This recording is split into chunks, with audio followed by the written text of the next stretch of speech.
Hello friends, good morning. നമ്മുടെ എല്ലാ TV സീരിയലിലേക്ക് എല്ലാവർക്കും സ്വാഗതം. മനു നമ്മുടെ അലീനെ ഫോണിൽ വിളിക്കുക. അപ്പോൾ വിളിച്ചപ്പോൾ ഞങ്ങളുടെ നാടിനെ വെറുത്തോ എന്ന് ചോദിക്കുക. അപ്പോൾ പാലാനാട്ടിൽ നിന്ന് എത്രയും പെട്ടെന്ന് പോയാൽ മതിയെന്ന് അലീന പറയുമ്പോൾ ഞങ്ങളുടെ നാടിനെ വെറുത്തോ എന്ന് മനു ചോദിച്ചു. അപ്പോൾ വെറുപ്പല്ല, ശരിക്കും പേടിയാണെന്ന് പറഞ്ഞു. സ്വർണ്ണക്കടയിൽ നിർത്തിയ മേഡം പറയും ഞാൻ അവിടുത്തെ സ്വർണം മുഴുവനും കടത്തിക്കൊണ്ട് പോവുകയാണെന്ന്. ടെക്സ്റ്റൈൽസിൽ ജോലി വല്ലതും തന്നാൽ പറയും എനിക്കൊരു ഡ്രസ്സ് പോലും ഇടാൻ പറ്റത്തില്ല, പിന്നെ എല്ലാ ഡ്രസ്സും അവിടുന്ന് അടിച്ചു മാറ്റിയതാണെന്ന് പറയും എന്നൊക്കെ പറയുമ്പോൾ മനുവിന് ചിരി വന്നു. ഒരു സോങ് ഉണ്ടല്ലോ, എന്നാ എന്ത് വിധി ഇതെന്നും പറഞ്ഞൊരു പാട്ട്. അപ്പോൾ തമാശയാണോ മനുവണ്ണി പറയുന്നേ എന്ന് ചോദിച്ചപ്പോൾ അപ്പോൾ ഒരു വല്ലാത്ത വിധി തന്നെയല്ലേടോ ഇത്, അതാ ഞാൻ പറഞ്ഞത്. മനുവേട്ടൻ എനിക്ക് എവിടെയെങ്കിലും ഒരു ജോലി ശരിയാക്കി താ. മണ്ണ് ചുമക്കാനോ ഇഷ്ടിക പെറുക്കാനോ റോഡ് പണിക്കോ എന്ത് ജോലിക്കും പോകാൻ ഞാൻ റെഡിയാണെന്ന് പറയുമ്പം ധൃതി പിടിക്കേണ്ടെന്നേ, ഹെൽത്തൊക്കെ നോർമലായിട്ട് പോരെ എന്ന് മനു ചോദിച്ചു. ഇനി ഇവിടെ വയ്യ മനുവേട്ട, എനിക്ക് വെറുതെ പറയുന്നതൊന്നും അല്ല, എന്നെക്കൊണ്ട് സാധിക്കില്ല. ഇവിടെ സ്നേഹം മിന്നാമിനുങ്ങിൻ്റെ നുറുങ്ങുവെട്ടം പോലെയാണെന്നും വല്ലപ്പോഴും ഇരുട്ടത്തൊന്നും മിന്നും, സൂക്ഷിച്ചു നോക്കുമ്പോഴേ അത് കൃഷ്ണമോളാണെന്നും കുറേ കഴിഞ്ഞാൽ പിന്നെയും അതങ്ങ് അണയും, കുറച്ച് കഴിയുമ്പോൾ പിന്നെയും മിന്നും, അത് മുത്തശ്ശിയാ, അത്ര മാത്രമേ ഇവിടെ ഉള്ളൂ എന്നും പറഞ്ഞുകൊണ്ട് നമ്മുടെ അലീന ഇങ്ങനെ മനുവിനോട് പറയുമ്പോൾ മനുവിന് സങ്കടമാവും കേട്ടോ. അച്ഛനും മകനും തമ്മിൽ കണ്ടാൽ മിണ്ടത്തില്ല, അമ്മ മകൻ്റെ നേരെ നോക്കത്ത് പോലുമില്ല, കൂടെ പിറപ്പുകൾ തമ്മിൽ ചിരിക്കില്ല, ഇത് എന്തൊരു വീടാണെന്ന് എനിക്കറിയില്ല എന്ന് പറഞ്ഞു. അങ്ങനെ നോക്കിയാലേ മിക്ക വീടുകളും അങ്ങനെയൊക്കെ തന്നെയാ അലീന, ഈ എൻ്റെ വീട് പോലും അങ്ങനെയാ എന്ന് മനു പറയുമ്പം അതൊക്കെ ഞങ്ങളുടെ സ്നേഹനികേതനം, എന്തൊരു സ്നേഹമായിരുന്നു എല്ലാവരും തമ്മിലെന്ന് മനുവേട്ടൻ അറിയാവോന്നും ചോദിച്ചിങ്ങനെ ഒരുപാട് സംസാരിക്കുക. ഞങ്ങൾ ലോകത്തിലേക്കും വെച്ച് കോടീശ്വരന്മാരായിരുന്നു സ്നേഹത്തിൻ്റെ കാര്യത്തിലെന്ന് അലീന മനുവിനോട് പറയുക കേട്ടോ. ഇവർ വെറും ദരിദ്രരാ എന്ന് മനുവിനോട് പറയാം. അപ്പോൾ അങ്ങനെ കുറേ ഇതൊക്കെ നമ്മുടെ അലീന ഇങ്ങനെ പറയുക കേട്ടോ. നിങ്ങളുടെ സ്നേഹമൊക്കെ എന്താണെന്നേ എനിക്കറിയാം, അലീനയും രേവതിക്കുട്ടിയും തമ്മിലുള്ള ആ ഒരു സ്നേഹം ഞാൻ കണ്ടിട്ടുള്ളതല്ലേ എന്നൊക്കെ മനു ഇങ്ങനെ അലീനയോട് ചോദിക്കുവാണ്. പിന്നെ പറഞ്ഞത് മറക്കല്ലേ മനുവേട്ടാ, ജോലിയുടെ കാര്യം നോക്കണേ എന്ന് പറയുമ്പോൾ നമ്മുടെ മനു റെസ്റ്റ് ചെയ്യാനുള്ള സമയമൊക്കെ കഴിഞ്ഞിട്ട് അവിടെ നിന്ന് ഇറങ്ങിയാൽ മതി, വേറൊരിടത്ത് ചെന്നാലും ജോലി ചെയ്യാനുള്ള ആരോഗ്യമൊക്കെ വേണ്ടേ എന്നും മനു അന്നേരം ചോദിച്ചു. അതെല്ലാം ശരിയായിക്കോളും മനുവേട്ടാ. ശരി, ഓക്കെ, ഞാൻ നോക്കാം, എന്നാൽ ശരി വെക്കാം, ഓക്കെ, ടേക്ക് കെയർ എന്നൊക്കെ പറഞ്ഞ് ഫോൺ അങ്ങ് കട്ട് ചെയ്തു. അതിനുശേഷം അലീന ഇങ്ങനെ സങ്കടപ്പെട്ട് അവിടെ നിൽക്കുവാണ്. അങ്ങനെ അതെല്ലാം കഴിഞ്ഞ് പിന്നെ കാണിക്കുന്നത് നമ്മുടെ രേവതിക്കുട്ടിയും അതുപോലെ മാമച്ചനും ഇവരും ഗ്രേസമ്മയൊക്കെ കൂടെ ഇരുന്ന് ഇങ്ങനെ ഇരിക്കുന്നു. അപ്പോഴേക്കും ക്രിക്കറ്റ് കളിയോ മറ്റെന്തോ കണ്ടുകൊണ്ടിരിക്കുക. അവിടെ ഇരിക്കുന്ന തലേനെയൊക്കെ എടുത്ത് എറിഞ്ഞ് നാശിപ്പിച്ചു. ഇവർ തോക്ക് ഉറപ്പാന്നും പറഞ്ഞുകൊണ്ട് ഇങ്ങനെ ഇരിക്കുമ്പോഴത്തേക്കും അലീനയുടെ ഫോണിലേക്ക് അലീനയുടെ നമ്പറിൽ നിന്ന് കോൾ വന്നു നമ്മുടെ രേവതിക്കുട്ടിക്ക്. അപ്പോൾ അലീന ചേച്ചി എന്ന് പറഞ്ഞ് കോൾ എടുത്തു കേട്ടോ. മോളെ നിന്റെ ജോലിയൊക്കെ കഴിഞ്ഞോ എന്ന് ചോദിച്ചു. കഴിഞ്ഞെന്ന് പറഞ്ഞു. അപ്പോൾ ബിരിയാണി ആയിരുന്നു എന്ന് പറഞ്ഞു. ഞാൻ ചേച്ചിയെ വിളിക്കാനിരിക്കുമായിരുന്നു എന്നും ഞങ്ങളുണ്ടല്ലോ, ഞങ്ങളും നാളെ ഷെറിൻ ചേച്ചിയുടെ വീട്ടിൽ പോകാനിരിക്കുക, രാവിലെ പോകുമെന്നൊക്കെ രേവതിക്കുട്ടി പറഞ്ഞു. അപ്പോൾ ചേച്ചിയും കൂടി ഞങ്ങളുടെ കൂടെ ഉണ്ടായിരുന്നെങ്കിൽ എന്ത് നല്ലതായിരുന്നു എന്നൊക്കെ രേവതിക്കുട്ടി പറയുവാണ്. ചേച്ചിക്ക് വരാൻ പറ്റുമോ എന്നൊക്കെ ചോദിക്കുമ്പോൾ 2 ദിവസം കൂടെ കഴിഞ്ഞാണെങ്കിൽ ഞാനും കൂടെ വരാമായിരുന്നു എന്ന് അലീന പറയാം. അപ്പോൾ 2 ദിവസം കൂടെ കഴിഞ്ഞ് ചേച്ചി വരുമോ എന്ന് രേവതിക്കുട്ടി ചോദിച്ചു കേട്ടോ. അപ്പോൾ ഞാനിവിടുത്തെ ജോലി മതിയാക്കി പോരുവാണെന്ന് അലീന പറയുവാണ്. അപ്പോൾ എനിക്ക് മതിയായി മോളെ. എന്താ ചേച്ചി, എന്താ എൻ്റെ ചേച്ചിക്ക് പറ്റിയേ? ഇന്നലെ മേഡം എന്നെ വിളിച്ച് എന്നോട് പൊയ്ക്കോളാൻ പറഞ്ഞു എന്ന കാര്യം അലീന പറയുവാണ്. ഇതൊക്കെ കേട്ടപ്പോൾ രേവതിക്കുട്ടിക്ക് ഭയങ്കര സങ്കടമായി കേട്ടോ. അങ്ങനെ ഞാൻ വന്നതിന് ശേഷമാണ് അവരുടെ കുടുംബം ഇത്രയ്ക്ക് മോശമായി പോയതെന്ന് എന്നോട് പറഞ്ഞു എന്ന് പറഞ്ഞു. അപ്പോൾ രേവതിക്കുട്ടിക്ക് ഭയങ്കര സങ്കടം. ആരാ മോശമായിട്ട് പെരുമാറിയതും പ്രവർത്തിച്ചതും? അവരും അവരുടെ മകനും. അവർക്കൊന്നും ഒരു കുഴപ്പമില്ല, അവരൊക്കെ നല്ലവർ. എന്നിട്ട് കുറ്റം മൊത്തം ഇപ്പോൾ എനിക്കാണെന്നൊക്കെ രേവതിയോട് അലീന ഇങ്ങനെ കരഞ്ഞുകൊണ്ട് പറയുക കേട്ടോ. ഞാൻ ഇത്രയും നാളും സഹിച്ചും ക്ഷമിച്ചും നിന്നത് എൻ്റെ അമ്മയും കൂടപ്പിറപ്പുകളും ആണല്ലോ എന്നോർത്ത് മാത്രമാണെന്ന് അലീന ഇങ്ങനെ പറയുക കേട്ടോ. ഇനി അത് വേണ്ട, ഇനി അതിൻ്റെ ആവശ്യമില്ല, മതിയായി മോളെ എനിക്ക്. അപ്പം ചേച്ചി അവിടെ നിൽക്കണ്ടെന്നേ, ചേച്ചി ഇങ്ങോട്ടേക്ക് പോര്, നമുക്ക് വേറെ എവിടെയെങ്കിലും നോക്കാം, മാമച്ചനങ്ങളും ഗ്രേസമാൻ്റെയും നോക്കിയാലേ വേറെ എവിടെയെങ്കിലും ചേച്ചിക്ക് ജോലി കിട്ടുമെന്ന് നമ്മുടെ രേവതിക്കുട്ടി അലീനയോട് ഇങ്ങനെ പറയുക കേട്ടോ. ഇങ്ങനെ അലീനയ്ക്ക് സമാധാന വാക്കുകൾ പറഞ്ഞു കൊടുക്കുക. അപ്പോൾ ചേച്ചി നാളെ തന്നെ പോരെ, ഇനി ഇതിന് 1 ദിവസം കൂടി അവിടെ നിൽക്കുന്നേ എന്നൊക്കെ ചോദിച്ചു. അപ്പോൾ എല്ലാവരോടും യാത്ര പറയണമെന്ന് അലീന പറയുവാണ്. പ്രത്യേകിച്ച് ബാലചന്ദ്രൻ സാറിനോട് എന്നോട് ഒട്ടും ഇഷ്ടം കാണിക്കില്ല എന്ന് വിചാരിച്ച ആളാണ്, എനിക്ക് ഏറ്റവും കൂടുതൽ സ്നേഹവും പരിഗണനയും ഒക്കെ തന്നത് അദ്ദേഹമാണെന്ന് അലീന പറയുക. ഒരു നന്ദി വാക്ക് എനിക്ക് പറയണ്ടേ എന്നിങ്ങനെ അലീന ചോദിക്കുവാണ്. അപ്പോൾ അതൊക്കെ കേട്ടപ്പോൾ രേവതിക്ക് ഭയങ്കര സങ്കടമായി. അലീന കരഞ്ഞോണ്ടാണ് സംസാരിക്കുന്നത്. പിന്നെ മനുവേട്ടനല്ലേ എന്നെ ഇവിടേക്ക് കൊണ്ടുവന്നത്, അപ്പോൾ മനുവേട്ടനോ മനുവേട്ടനോടും എനിക്ക് യാത്ര പറയണമെന്ന് പറഞ്ഞു. ആ സ്ത്രീയോടും ചേച്ചി 2 വാക്ക് പറഞ്ഞിട്ടേ അവിടെ നിന്ന് ഇറങ്ങാവൂ എന്ന് രേവതിക്കുട്ടി അന്നേരം പറഞ്ഞു. അപ്പോൾ അലീന ഇങ്ങനെ കേട്ട് നിൽക്കുക രേവതിക്കുട്ടി പറയുന്നത്.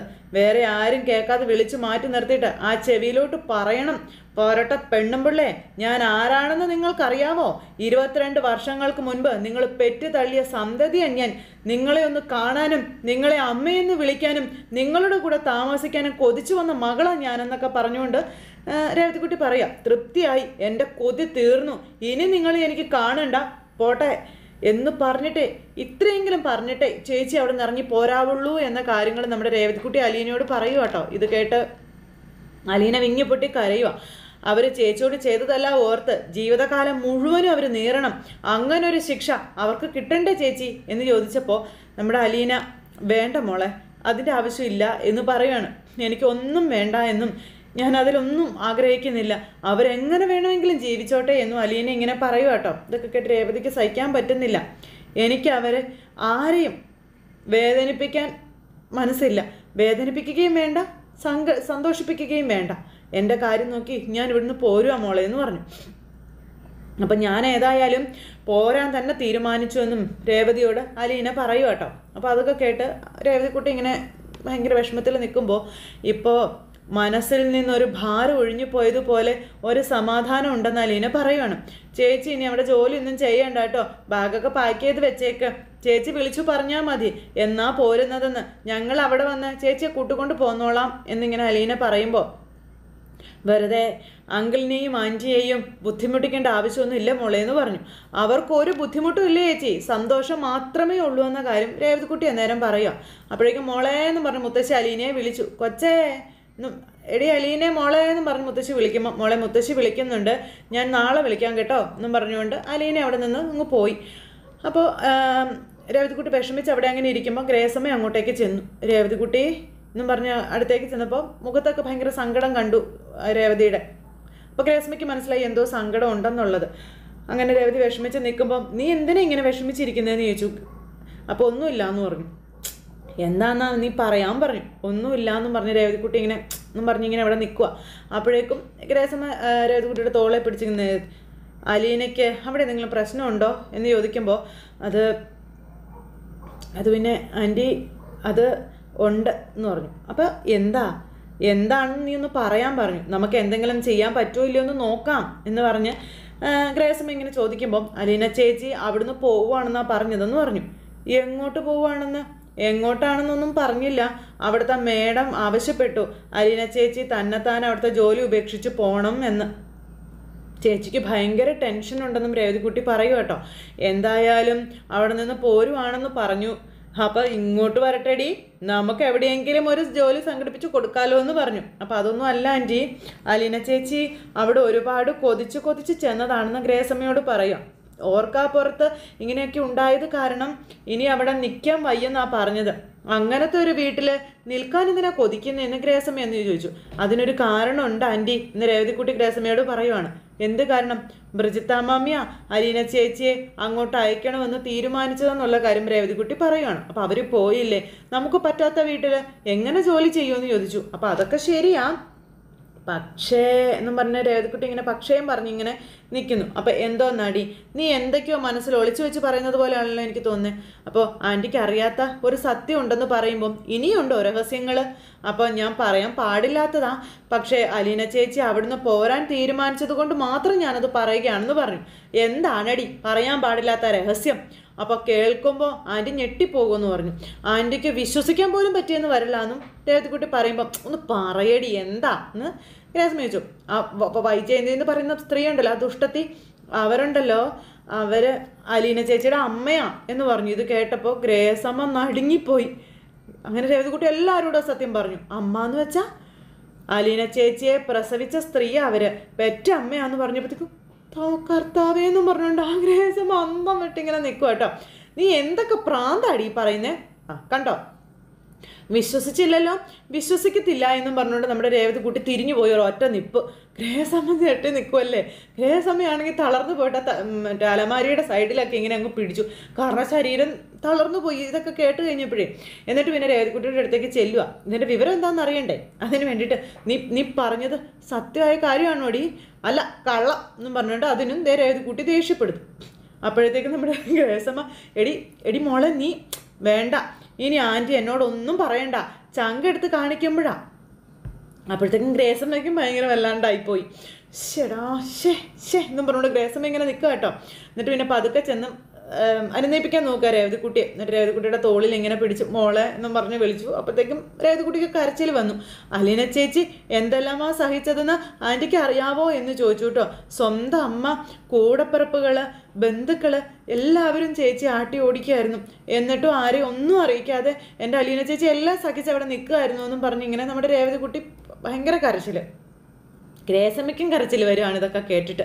അങ്ങനെ രേവതിക്കുട്ടി അലീന മകളാണെന്ന് എല്ലാ സത്യവും എല്ലാവരോടും ഇങ്ങനെ വിളിച്ച് പറഞ്ഞുകൊണ്ട് നടക്കുക കേട്ടോ. അതിനുശേഷം പിന്നെ നമ്മുടെ ഗ്രേസമ്മ മുറിയിലേക്ക് ചെന്നു. മാമച്ചായൻ്റെ അടുത്ത് നിന്ന് ഇങ്ങനെ ആലോചിക്കാം. അപ്പോൾ എന്താ പറ്റിയ ഗ്രേസമ്മയെന്ന് ചോദിച്ചു. അപ്പോൾ മാമച്ചായനോട് കാര്യങ്ങൾ പറയുക കേട്ടോ. ആകെ ഞെട്ടിയിരിക്കുക ഞാനെന്ന് പറഞ്ഞു. എന്തെന്ന് കാര്യം പറയാൻ പറഞ്ഞു. അന്നേരം പറയണോ വേണ്ടോ എന്ന് 1-2 വട്ടം ആലോചിച്ചു. അതിന് ശേഷം എന്താ ചെയ്യേണ്ടതെന്ന് എനിക്ക് അറിയില്ല എന്നൊക്കെ പറയപ്പോൾ നീ എന്താ ഇങ്ങനെ നിന്ന് പറയണേ, നീ എന്താ പറയണേന്ന് അറിയാണ്ട് ഞാനെന്ത് ചെയ്യാനാണെന്ന് മാമച്ചായൻ അന്നേരം ചോദിച്ചു. അത് പിന്നെ മാമച്ചായ എന്നും പറഞ്ഞ് ആ കുട്ടിയില്ല അലീന, അവളുണ്ടല്ലോ, അവൾ പാലായിൽ ഒരു വീട്ടിലല്ലേ ജോലി ചെയ്യുന്നത്. അതെ, അതിനിപ്പോൾ എന്താ കുഴപ്പം, നമ്മൾ പോയി കണ്ടതായിരുന്നില്ലേ. അത് പിന്നെ മാമച്ചായ ആ വീട്ടിൽ വൈജയന്തി എന്ന് പറയുന്ന ആ ഒരു സ്ത്രീ ഇല്ലേ, ആ പെൺപിള്ളയല്ലേ അലീനയോട് ദ്രോഹം മുഴുവൻ ചെയ്യുന്നത്. അപ്പോൾ അവരുണ്ടല്ലോ, അവരുണ്ടല്ലോ അലീനയുടെ അമ്മയാണെന്ന് പറഞ്ഞു. ഇത് നിന്നോട് ആരാ പറഞ്ഞേ എന്ന് മാമച്ചായൻ ചോദിച്ചു. അപ്പോൾ രേവതിക്കുട്ടിയാണ് പറഞ്ഞത്. അവൾ നിന്നെ വട്ടാക്കാൻ വേണ്ടിയിട്ട് പറഞ്ഞതായിരിക്കും എന്ന് പറയുന്നു. അവളങ്ങ് പറഞ്ഞ ഉടനെ നിങ്ങൾ വിശ്വസിച്ചല്ലേ? അയ്യോ സത്യം എൻ്റെ മാമച്ചായ ഞാനീ പറയുന്നേ എന്നും പറഞ്ഞ് ഗ്രേസമ്മ പറയാം. എൻ്റെ മാമച്ചായ. അപ്പോഴത്തേക്കും മാമച്ചായൻ ചാടി എഴുന്നേറ്റിട്ട് ഇങ്ങനെ നടക്കുക. എന്തൊക്കെയാ ഗ്രേസമ്മ ഞാനീ കേൾക്കുന്നതെന്ന് ചോദിച്ചു. അതെന്നേ, അതിൻ്റെ പുറകിലൊരു കഥയുണ്ട് മാമച്ചായ എന്ന് ഗ്രേസമ്മ പറയുക കേട്ടോ. പിന്നെ അതായത് അലീനെ എടുത്ത് വളർത്തിയത് ബ്രിജിത്ത മമ്മി അല്ലേ? അതിനുശേഷം പിന്നെ നടന്ന കഥകൾ മുഴുവൻ അങ്ങ് പറഞ്ഞു.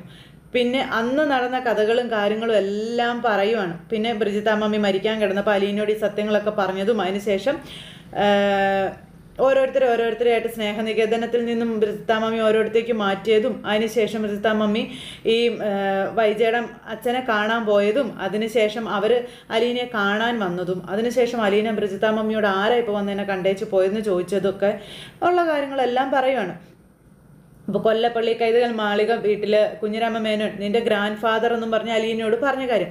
അപ്പോൾ അദ്ദേഹത്തിൻ്റെ മകളാണോ എൻ്റെ അമ്മ എന്ന് അലീന ബ്രിജിത്ത മമ്മിയോട് ചോദിച്ചപ്പോൾ ഞെട്ടിയിരിക്കുന്ന അലീന, ആ വീട്ടിലേക്കാണ് നിന്നെ ഞാൻ പറഞ്ഞയക്കാൻ പോകുന്നത് എന്നൊക്കെ ബ്രിജിത്ത മമ്മിയും അലീനയോട് പറഞ്ഞു. നീ ജീവനോടെ ഉണ്ടെന്നറിഞ്ഞാൽ തകർന്നു പോകുന്ന ഒരു കുടുംബമാണത്, അതുകൊണ്ട് നീ ഒരിക്കലും അത് ആരോടും പറയരുതെന്ന് ബ്രിജിത്ത മമ്മി പറഞ്ഞതും അതിനുശേഷം ബ്രിജിത്ത മമ്മിക്ക് അലീന വാക്ക് കൊടുത്തതും അങ്ങനെയുള്ള എല്ലാ കാര്യങ്ങളും, അങ്ങനെ അലീനയുമായി സംസാരിച്ചതിന് ശേഷം ബ്രിജിത്ത മമ്മി മരിച്ചതും, അങ്ങനെ A to Z കാര്യങ്ങൾ നമ്മുടെ മാമച്ചായനോട് ഗ്രേസമ്മ പറഞ്ഞു. അങ്ങനെ അലീനയെ വന്ന് മനുവും ഇവരെല്ലാവരും കൊണ്ടുപോയതും മനുവിൻ്റെ വീട്ടിലേക്ക് ആദ്യം കൊണ്ടുപോയ കാര്യം, അതിനുശേഷം പിന്നെ ഇവർ തമ്മിൽ അനുഭവിച്ച കാര്യങ്ങൾ ഇതെല്ലാം നമ്മുടെ ഗ്രേസമ്മയോട് പറയുകയാണ്. ആദ്യമായി ഇങ്ങനെ വൈജയന്തി നമ്മുടെ അലീനെ കണ്ടതും, അപ്പം പേരും കാര്യങ്ങളൊക്കെ ചോദിച്ച് അന്ന് തുടങ്ങിയ അടിയാണല്ലോ വൈജയന്തി നമ്മുടെ അലീനയോട്. അപ്പോൾ ഓർഫണേജിൽ നിന്ന് വന്നവളാ, ആരില്ല വൈജയ എന്നൊക്കെ പറഞ്ഞ് ഇങ്ങനെ പറയുന്നു കമല. ഓർഫണാണോ എന്നും ചോദിച്ച് വൈജ പുച്ഛിച്ചത്. അങ്ങനെ എല്ലാ കാര്യങ്ങളും. അതിനുശേഷം പിന്നെ ഇവരുടെ വീട്ടിലേക്ക് വന്ന് കയറി കാലെടുത്ത് വെച്ചപ്പോൾ തൊട്ട് അനുഭവിച്ച കാര്യങ്ങൾ. അപ്പോൾ ഇതൊക്കെ സത്യം തന്നെയാണോ ഗ്രേസമ്മേ എന്ന് ചോദിച്ചപ്പോൾ പിന്നെ സത്യം അല്ലാണ്ട് കെട്ടുകഥ വല്ലതാണോ മാമച്ചായ? അല്ല, സ്വന്തം വീട്ടിൽ സ്വന്തം അമ്മയുടെയും സഹോദരങ്ങളുടെയും മുന്നിൽ അവൾ വെറും വേലക്കാരിയോ?